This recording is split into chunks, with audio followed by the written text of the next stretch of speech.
E aí, galera, vamos para mais uma aula de física, ok? Hoje vamos estudar o campo elétrico. Então vamos lá.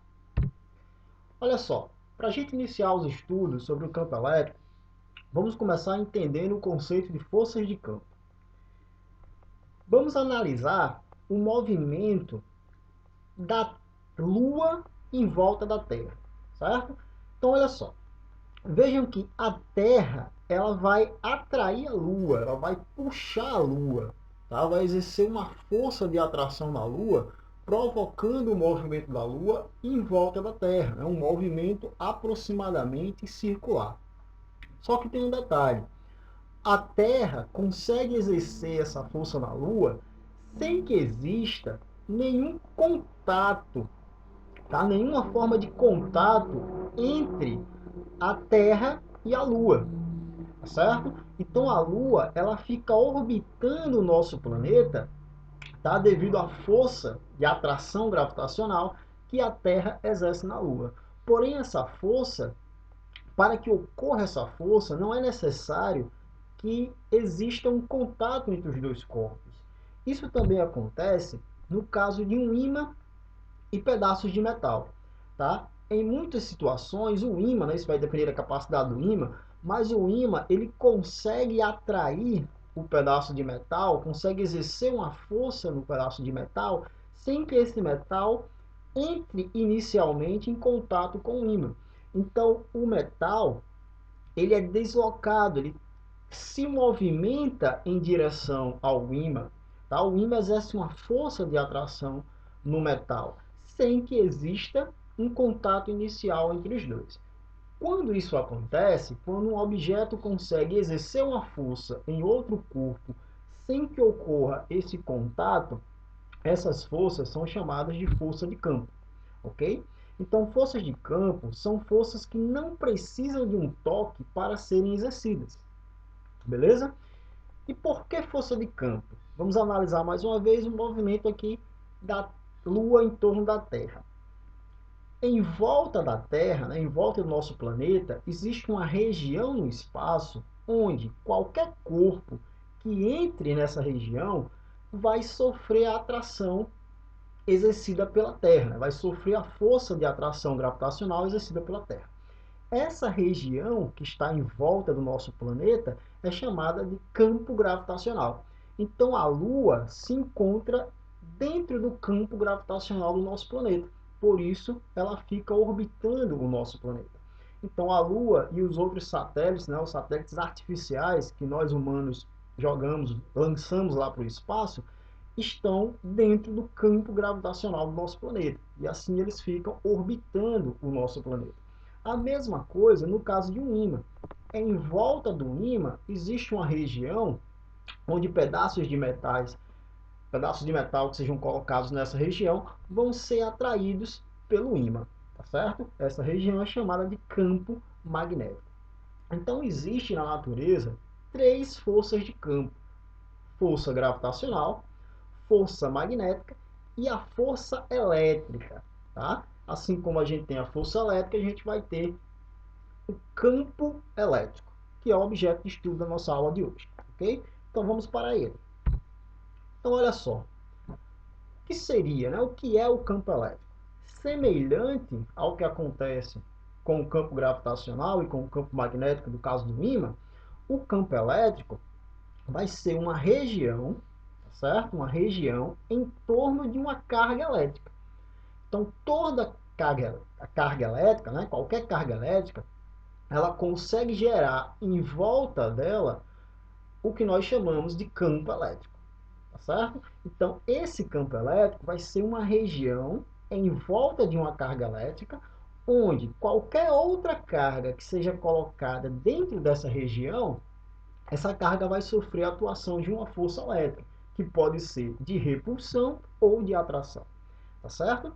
Então, por exemplo, quando queremos saber se em um determinado ponto existe um campo elétrico, a gente coloca nesse ponto uma outra carga, né? Colocamos uma carga elétrica que é chamada carga de prova, tá certo? Então, se eu estivesse em um laboratório e quisesse verificar se em um determinado ponto existe um campo elétrico, eu colocaria lá uma cargazinha, que é chamada de carga de prova, representada aqui pela letra Q. Tá? Então, quando eu coloco essa carga de prova neste ponto aqui, por exemplo, verificaria que neste ponto não está ocorrendo a atuação de uma força elétrica.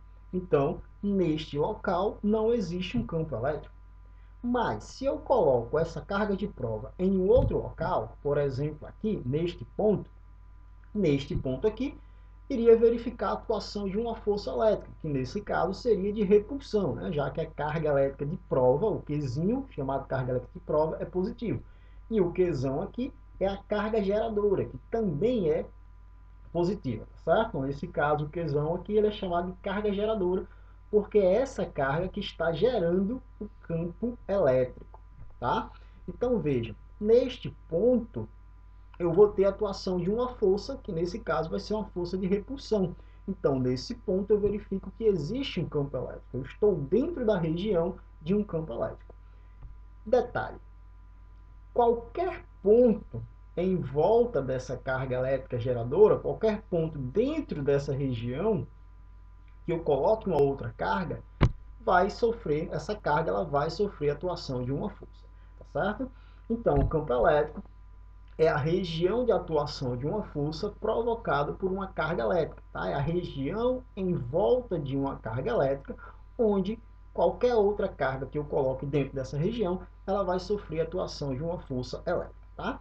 Então, qualquer ponto aqui, ó, que eu coloque essa carga de prova, ela vai sofrer a atuação da força elétrica, contanto que essa carga esteja dentro da região conhecida como campo elétrico.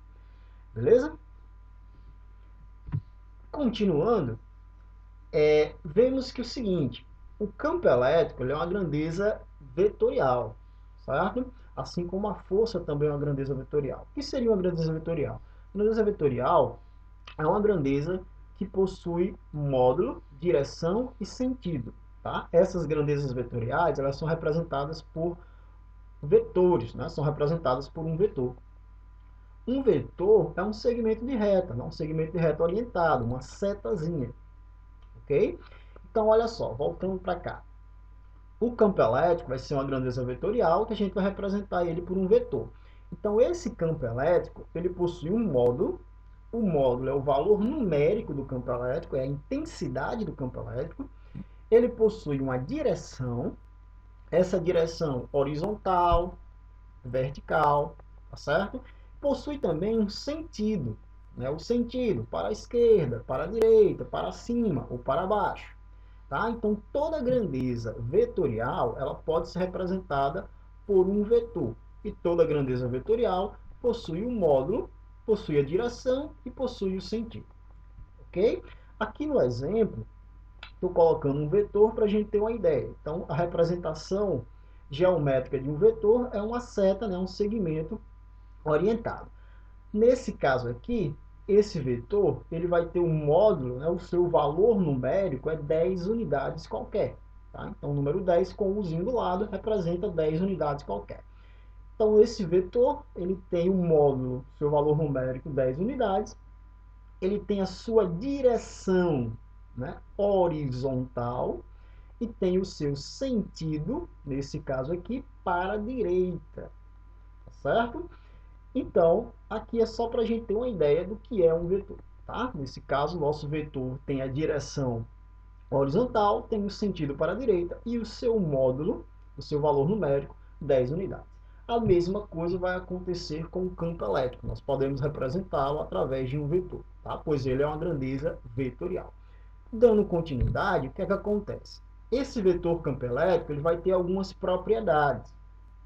Quais são elas? A primeira é o seguinte: se a carga for positiva, tá? Se a carga for positiva, o campo e a força têm o mesmo sentido.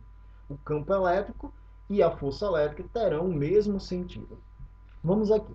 Então, temos a carga fonte, que é a carga geradora, e temos aqui a carga de prova. Veja, na carga de prova vai atuar uma força elétrica, representada aqui pela letra F. E também vamos ter, nesse ponto aqui, o campo elétrico, que está sendo representado pela letra E. Então, veja, a direção da força horizontal. A direção do campo também é horizontal. Como a carga ela é positiva, o sentido da força é o mesmo sentido do campo. Então, temos um campo elétrico apontando para a direita, temos uma força elétrica apontando também para a direita. Tá certo? Isso vai acontecer, né? A força elétrica e o campo elétrico terão o mesmo sentido quando a carga for positiva. Ok? Agora, quando a carga for negativa, aqui a gente tem que tomar cuidado. Quando a carga for negativa, o campo elétrico e a força têm sentidos opostos, tá? Então, veja, temos aqui a carga negativa, o campo elétrico, novamente representado pela letra E, o campo elétrico está apontando para a direita, tem sentido para a direita. Se a carga é negativa, a força terá sentido oposto. Então, campo elétrico apontando para a direita, força elétrica apontando para a esquerda. Tá certo? Então tem que tomar muito cuidado com isso. Sempre que a carga for negativa, o campo elétrico e a força têm sentidos opostos. Ok?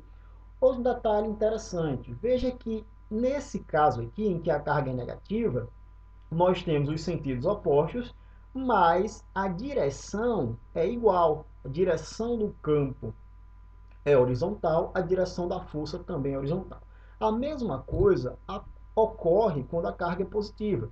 Veja que as direções, né, da força elétrica e do campo elétrico continuam sendo iguais. Direção do campo, representado aqui pela letra E, horizontal. Direção da força, também horizontal. Né? Nesse caso, a força está sendo representada pela letra F. Então, o que é que a gente tem aqui? Temos que sempre a força e o campo terão a mesma direção, tá certo? Então tem que tomar cuidado com isso. Força e campo têm sempre a mesma direção. Porém, o sentido da força e do campo depende do valor da carga elétrica, tá? Se a carga elétrica for positiva, força e campo têm o mesmo sentido. Se a carga elétrica for negativa, força e campo têm sentidos opostos. Se um aponta para a direita, o outro vai apontar para a esquerda.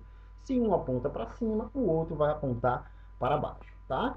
Já em relação à direção, sempre a direção do campo elétrico e a direção da força serão iguais, ok? Terão sempre a mesma direção, beleza? Aí o que é que acontece? Vimos nos slides anteriores que em cada ponto, né, em todos os pontos de um campo elétrico, vai existir a atuação de uma força elétrica, que pode ser de repulsão ou de atração. Para representar essa força elétrica, para representar as linhas de campo, né, a distribuição do campo elétrico, criou-se a ideia de linhas de força. Então, nós temos as linhas de força sendo linhas imaginárias, tá? Elas não vão existir, você não vai enxergar as linhas de força. Essas linhas de força foi criada uma ideia, foi criada uma teoria, tá? Para representar a distribuição do campo elétrico. Então, as linhas de força são linhas imaginárias que representam a distribuição do campo elétrico, indicando o seu sentido. Ok? Então, essas linhas de força elas vão indicar o sentido do campo elétrico e também podem indicar o sentido da força elétrica em um determinado ponto do campo. Tá? Como é que funciona essas linhas de força? Vamos lá. Nessa primeira imagem, temos o seguinte, temos uma carga positiva. Quando a carga é positiva, as linhas de força estão saindo da carga. Elas são desenhadas, são escritas de maneira a sair da carga. Então, quando a carga é positiva, as linhas de força nascem na carga, elas saem da carga elétrica. Já quando a linhas de força, quando a carga ela é negativa, as linhas de força chegam na carga, elas morrem na carga, tá certo? Então, carga positiva, linhas de força saindo da carga. As linhas de força são representadas por essas setinhas, ok? Então, carga positiva, linhas de força saindo da carga, nascendo na carga. Carga elétrica negativa, linhas de força chegando na carga, morrendo na carga, tá? Ok? Continuando aqui. Então, olha só. Nessa imagem, temos duas cargas, uma positiva e uma negativa. Tá? Conseguimos ver aqui, ó, podemos ver, no caso da carga positiva, as linhas de força são escritas de maneira a sair, né? São desenhadas de forma que elas estão saindo da carga e chegando na carga negativa. Então, novamente, as linhas de força nascem na carga positiva e morrem na carga negativa, ok? Um detalhe importante, veja que existem pontos em que as linhas de força estão mais afastadas e pontos em que as linhas de força estão mais próximas, estão mais juntinhas. O que é que acontece? Nos locais em que as linhas de força estão mais afastadas, o campo elétrico será mais baixo, será mais fraco, menos intenso. Consequentemente, a força elétrica também. Então, a força elétrica, nesse ponto aqui, onde as linhas de força estão mais afastadas, ela é uma força elétrica pequena, uma força elétrica mais fraca. Já no ponto onde as linhas de força estão mais juntinhas, mais próximas umas das outras, a força elétrica será maior. Consequentemente, o campo elétrico, a intensidade do campo elétrico também será maior, tá certo? Então, local, ponto, onde as linhas de força estão mais juntas, eu tenho um campo elétrico mais intenso, eu tenho uma força elétrica mais intensa. Local, onde as linhas de força estão mais afastadas, eu tenho um campo elétrico menos intenso, uma força elétrica menos intensa. Ok? Nessa segunda imagem, temos duas cargas positivas e as linhas de força saindo dessas cargas. Vejam que as linhas de força, elas não se cruzam, tá certo? Então, as linhas de força, elas nunca vão se cruzar.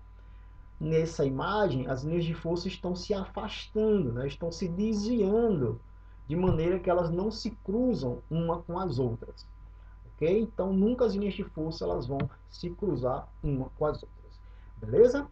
Então, essa nossa aula sobre campo elétrico ela vai ser dividida em duas partes. Essa foi a primeira parte, finalizamos aqui a primeira parte. A segunda parte, a gente vai ver o cálculo da intensidade desse campo elétrico. Beleza, galerinha? Dúvidas vocês podem procurar aí pelo WhatsApp, ok? Valeu!